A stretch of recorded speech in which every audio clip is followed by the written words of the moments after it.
ውድ የቻናላችን ተከታታዮች እንደምን ቆያችሁ? በዛሬው የቅኝት መሰናዶአችን ሙስሊሞችንና ቴክኖሎጂን የሚዳስስ ልዩ ዝግጅት ይዘላችሁ ቀርበናል። ታሪካዊና ወቅታዊ መረጃዎችን የምንቃኝበት አስተማሪ ቆይታ ስለሆነ እስከ ፍጻሜው ድረስ አብራችሁን ሁኑ። መልካም ቆይታ።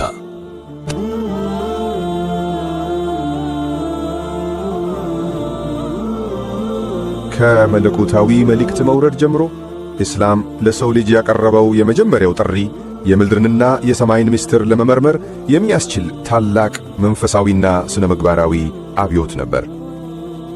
አንብብ። ይህ የአላህ ስብሓነሁ ወተዓላ ቃል በነቢዩ ሙሐመድ ሰለላሁ ዐለይሂ ወሰለም ልብ ላይ የሰፈረ የመጀመሪያው መለኮታዊ ትእዛዝ ነው። ይህ ቃል ተራ ትእዛዝ አልነበረም። ይህ ትእዛዝ እስልምና ለንባብና ለእውቀት ሰዎች የሰጠውን ዘላለማዊ ቦታ የሚያሳይ የክብር ማህተም ጭምር ነው። ቁርአን ዘመን የማይሽረው የስልጣኔ መነሻ ሊሆን የቻለው እንዲሁ በዘፈቀደ አይደለም። ይልቁንም የሰው ልጅ ምድርን፣ ሰማይና የፍጥረት ዓለሙን ተአምር እንዲመረምር አጥብቆ ስለሚያዝ ነው። እስልምና ለምርምር የሰጠው ቦታ ምትክ የለውም። ቅዱስ ቁርአን አእምሮን እንድንተከም፣ እንድናስተውልና እንድንመረምር በተደጋጋሚ ይጋብዘናል።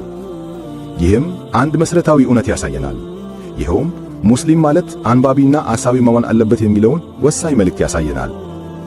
ነቢዩ ሰለላሁ ዐለይሂ ወሰለም ዕውቀት መፈለግ በሁሉም ሙስሊም ላይ ግዴታ ነው በማለት ዕውቀትን መሻት የመንፈሳዊ ግዴታ አካል መሆኑን አሳውቀዋል። ይህ መለኮታዊ ጥሪ ነበር የሙስሊሙን ዓለም ለሺህ ዓመታት ያህል የሳይንስ፣ የሂሳብ፣ የሕክምናና የሥነ ጥበብ ማዕከል ያደረገው። እስልምናን መሠረት ያደረገው የሥልጣኔ አብዮት የተጀመረው በወታደራዊ ኃይል ሳይሆን በብዕርና በማሰብ ኃይል ነበር። የአውሮፓ ሀገር በስንፍናና በባህል እምነቶች በታተረችበት በዚያ ዘመን የሙስሊሙ ዓለም አባቶች የጥበብን ችቦ ለኩሰው ለዓለም ያበሩ የሰው ልጆች ምሰሶዎች ነበሩ። ታሪክ በወርቅ ቀለም የጻፈው የማይሻር እውነታም ይህ ነው። የሥልጣኔ ምንጭ፣ የዘመናዊነት አባት እና የጥበብ አውራም ነበርን። አውሮፓ ፊደልን ገና ባለየችበት ሰዓት ባግዳድ በግዙፉ የጥበብ ቤት ወይም ሃውስ ኦፍ ዊዝደም እና ኮርዶባ በደማቁ የቤተ መጻሕፍት ብርሃን ታጥበው የዓለምን ምሁራን ያስተናግዱ ነበር። በዚያ ዘመን ቤተ መጻሕፍት የሀብት መለኪያ ነበሩ። የካይሮ አልአዝሃርና የባግዳድ መጻሕፍት ማከማቻዎች በአንድ ወቅት ከመላው አውሮፓ ቤተ መጻሕፍት ከተሰበሰቡ መጻሕፍት የበለጠ ብዛት ነበራቸው። እኛ የሥነ ፈለቅን እና የምድር ሳይንሳዊ ምርምር የጀመርን የዘመናዊው ኮምፒውተር መሠረት የሆነውን አልጀብራና አልጎሪዝም የቀመርን እንዲሁም ሕክምናን ከጥንታዊ ግምቶች ወደ ተጨባጭ ሳይንስ የቀየርን ፈርቀዳጆች ነበርን። የዘመናዊው ዓለም የለበሰው የሥልጣኔ ካባብ በእኛ ክር ተሰፍቶ በእኛ ብርሃን ተሸምኖ የተዘጋጀ ነበር። ልብ በሉ፣ ዛሬ ላይ የምዕራቡ ዓለም የቴክኖሎጂን ማማ የገነባው በእኛ በሙስሊሞች ድንጋይ ነው። እነሱ በእኛ መሠረት ላይ ቆመው ወደ ጨረቃ መጠቀን ሲሉ፣ እኛ ግን የመሠረቱ ባለቤቶች መሆናችንን ዘንግተን በታሪክ ትዝታ ብቻ እንኖራለን። ዛሬ ላይ ኤአይና መሰል ቴክኖሎጂው የነሱ ይመስላል። ነገር ግን ውስጡ ሲፈተሽ የሚንቦገቦገው የትናንቱ የአባቶቻችን ብርሃን ነው። እኛ ግን ብርሃኑን የለኮስን፣ ነገር ግን ራሳችን በጨለማ የቀረን ሆነናል። ግን ዛሬ ላይ የት ነው ያለነው?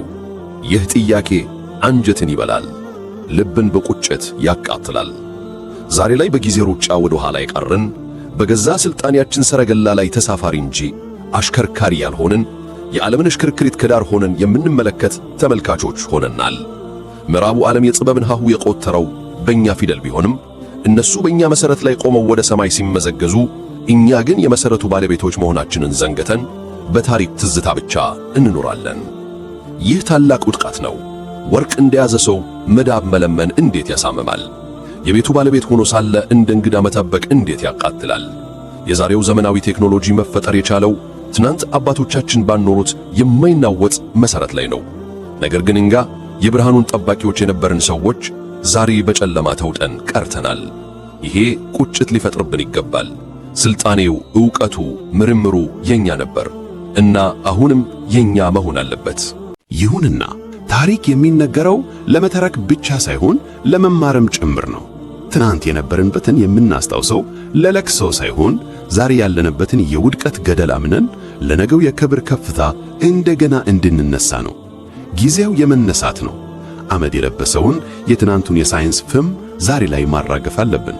አንብብ የሚለው መለኮታዊ ትዕዛዝ የትናንት ውርስ ብቻ ሳይሆን የነገ መሪ ቃል መሆን አለበት። ኢብኑል ሃይሰም ብርሃንን እንደመረመረ፣ አልጀዛሪ በኢንጂነሪንግ ዓለምን እንዳስደመመ፣ ዛሬም እኛ ያኑ የጥበብ ደም ይዘን ዳግም መነሳት አለብን።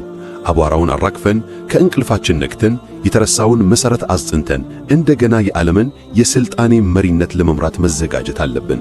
ምክንያቱም እኛ የታሪክ ተመልካቾች አይደለንም። እኛ የታሪክ ሰሪዎች ልጆች ነን። ቁርአን የሰጠንን የጥበብና የምርምር ቁልፍ ይዘን የሰው ልጅን የእውቀት ጎዳና ዳግም እናበራለን። ልጆቻችን በነበረን አጭር ቆይታ ብዙ ትምህርት እንዳገኛችሁበት ተስፋ እናደርጋለን። የቀጣይ ደርሳችን በምን ርዕስ ላይ ያተኮረ ይሆን? ይህንን በእናንተ ምርጫ አድርገነዋል። ምርጫችሁንና ሐሳባችሁን ኮሜንት ላይ ያካፍሉን። በቀጣይ ፕሮግራም እስከነገናኝ ወሰላሙ ዓለይኩም ወራህመቱላሂ ወበረካቱሁ።